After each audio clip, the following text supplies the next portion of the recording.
Nah, yang pertama yaitu ada pernapasan. Yang dimaksud dengan pernapasan yaitu proses menghirup gas oksigen atau O2 dan menghembuskan gas karbon dioksida atau CO2. Nah, adapun organ pernapasan pada hewan yang akan kita bahas yaitu yang pertama pada cacing, kemudian yang kedua yaitu organ pernapasan pada serangga, yang ketiga organ pernapasan pada ikan, yang keempat organ pernapasan pada amfibi, yang kelima organ pernapasan pada reptilia, yang keenam organ pernapasan pada aves, dan yang terakhir yaitu organ pernapasan pada mamalia. Nah, langsung saja kita bahas satu persatu mulai dari organ pernapasan cacing. Nah, berikut ini merupakan gambar dari cacing. Kalian bisa perhatikan.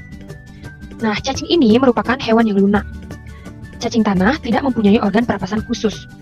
Nah, jadi organ pernapasan pada cacing itu yaitu menggunakan kulitnya. Oksigen masuk ke dalam tubuh cacing melalui permukaan kulit tubuhnya yang basah. Kulit yang basah mempermudah masuknya oksigen dan keluarnya karbon dioksida. Nah, pertukaran udara pada cacing ini terjadi di bagian kulitnya yang tipis. Nah, itulah sebabnya kenapa kulit cacing ini selalu terlihat basah, karena si cacing bernapas menggunakan kulitnya. Kemudian hewan yang kedua yaitu ada serangga. Nah, di sini Bu Tudi sudah memiliki gambar dari organ pernapasan serangga ya. Nah, yang pertama itu disebut dengan mulut. Mulut ini berfungsi sebagai tempat masuknya udara. Kemudian bagian yang kedua yaitu gelembung-gelembung yang bisa kalian lihat pada gambar. Gelembung-gelembungnya ini, gelembung-gelembung ini disebut dengan kantung udara. Nah, jadi fungsi dari kantung udara itu adalah sebagai tempat penyimpan udara. Kemudian bagian yang ketiga disebut dengan trakea. Nah, kalian bisa perhatikan, trakea itu merupakan pembuluh-pembuluh halus yang bercabang yang memenuhi seluruh bagian tubuh serangga dan bermuara pada spirakel. Nah, jadi yang dimaksud dengan trakea itu adalah sekat-sekat pembuluh ini ya, sekat-sekat pembuluh yang berada di seluruh tubuh dari belalang. Nah, fungsi dari trakea ini adalah sebagai penghantar oksigen ke sel-sel tubuh belalang. Kemudian bagian yang keempat disebut dengan spirakel. Spirakel adalah lubang yang terletak di sisi tubuh bagian kanan dan kiri dari belalang. Nah, kalian bisa perhatikan yang dimaksud spirakel itu adalah bagian ini ya, bagian lubang-lubang ini. Nah, apa fungsi dari spirakel? Fungsinya yaitu sebagai jalan keluar dan masuknya udara. Nah, itulah organ pernapasan dari belalang. Kemudian kita masuk ke hewan yang ketiga, yaitu ikan. Nah, berikut ini Bu Tudi sudah menyediakan gambar dari ikan ya. Nah, bagian yang pertama, kalian bisa perhatikan tanda panah yang benda ini ya. Bagian yang pertama ini disebut dengan mulut. Nah, fungsi dari mulut ini yaitu tempat masuknya air yang mengandung oksigen. Kemudian bagian yang kedua yaitu rigi-rigi insang. Yang mana yang disebut dengan rigi-rigi insang? Nah, bagian rigi-rigi insang itu adalah bagian ini ya. Ini merupakan bagian dari rigi-rigi insang. Nah, fungsi dari rigi-rigi insang ini yaitu sebagai penyaring air saat ikan bernapas. Kemudian yang ketiga itu ada lembaran insang. Nah, yang dimaksud dengan lembaran insang adalah ini ya. Lembaran insang ini adalah lembaran-lembaran yang berwarna merah. Berwarna merah gelap ini ya. Ini merupakan lembaran insang dari ikan. Nah, ada fungsi dari lembaran insang yaitu mengandung pembuluh darah. Nah, kemudian bagian yang keempat itu ada yang disebut dengan lengkung insang. Yang disebut dengan lengkung insang adalah bagian yang putih yang melengkung ini ya. Jadi yang melengkung ini disebut dengan lengkung insang. Nah, fungsinya itu adalah sebagai tempat melekatnya lembaran insang. Jadi lengkung insang ini tempat melekatnya lembaran-lembaran insang yang berwarna merah ini ya. Kemudian bagian yang kelima itu ada penutup insang atau operculum. Nah, yang dimaksud dengan operculum atau penutup insang itu adalah penutup bagian ini.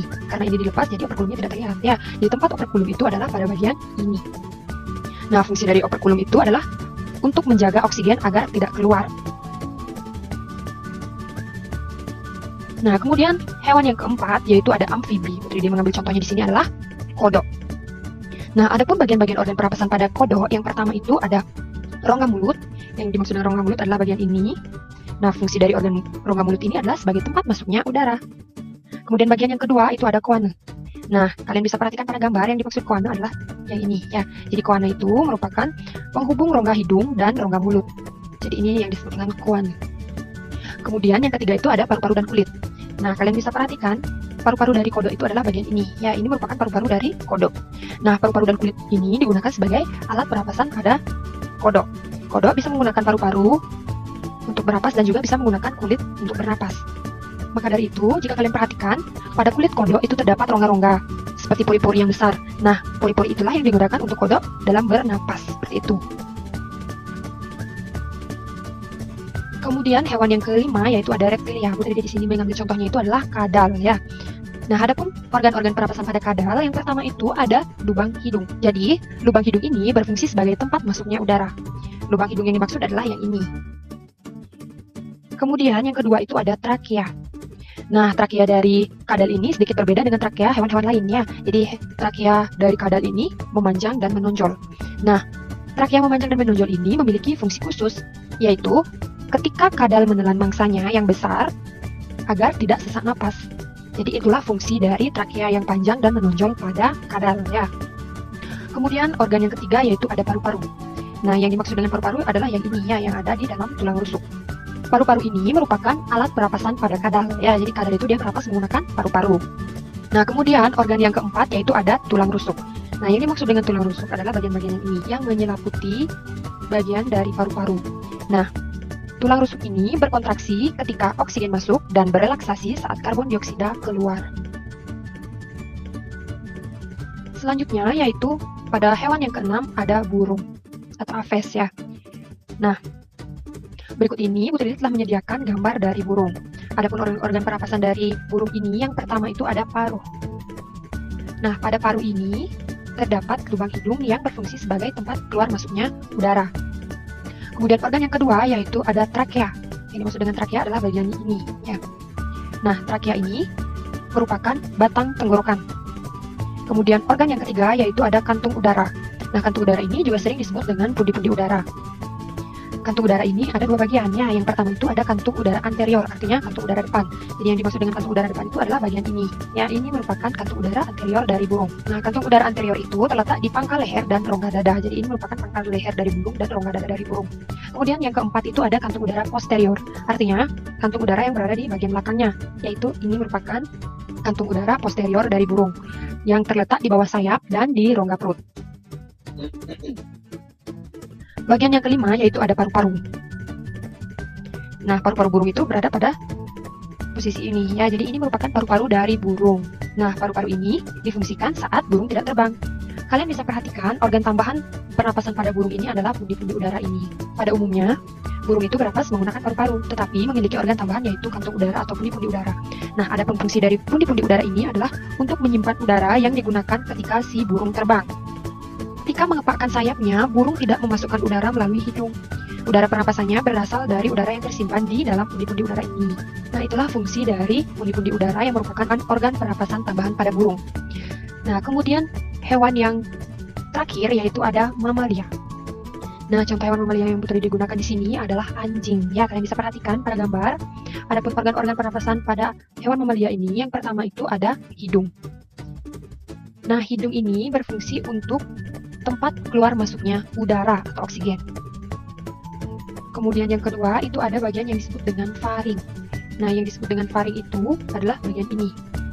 Organ pernapasan yang ketiga yaitu ada trakea atau batang tenggorokan. Jadi batang tenggorokan itu adalah yang menghubungkan faring dengan paru-paru. Jadi yang disebut dengan trakea itu adalah batang tenggorokan. Kemudian yang keempat itu ada organ pernapasan utama yang disebut dengan paru-paru. Jadi ini merupakan sepasang paru-paru dari organ mamalia yang dalam hal ini betul digunakan sebagai contoh yaitu adalah anjing. Nah, pembahasan yang terakhir yaitu pada kesimpulan. Adapun kesimpulan yang dapat kita tarik dari pembahasan yang telah kita lalui, yang pertama itu ada hewan cacing. Nah, cacing ini bernapas menggunakan kulit. Kemudian yang kedua ada serangga. Serangga itu bernapas menggunakan trakea. Kemudian yang ketiga ada ikan. Ikan bernapas menggunakan insang. Kemudian yang keempat ada amfibi, contohnya itu kodok, bernapas menggunakan kulit dan paru-paru. Kemudian yang kelima itu ada reptilia, yang dalam hal ini bisa digunakan sebagai contoh yaitu kadal, bernapas menggunakan paru-paru. Dan yang keenam itu ada aves, yang dalam hal ini digunakan sebagai contoh adalah burung, bernapas menggunakan pundi-pundi udara dan paru-paru. Dan yang terakhir itu ada mamalia, bernapas menggunakan paru-paru. Nah, itulah organ-organ pernapasan pada hewan-hewan.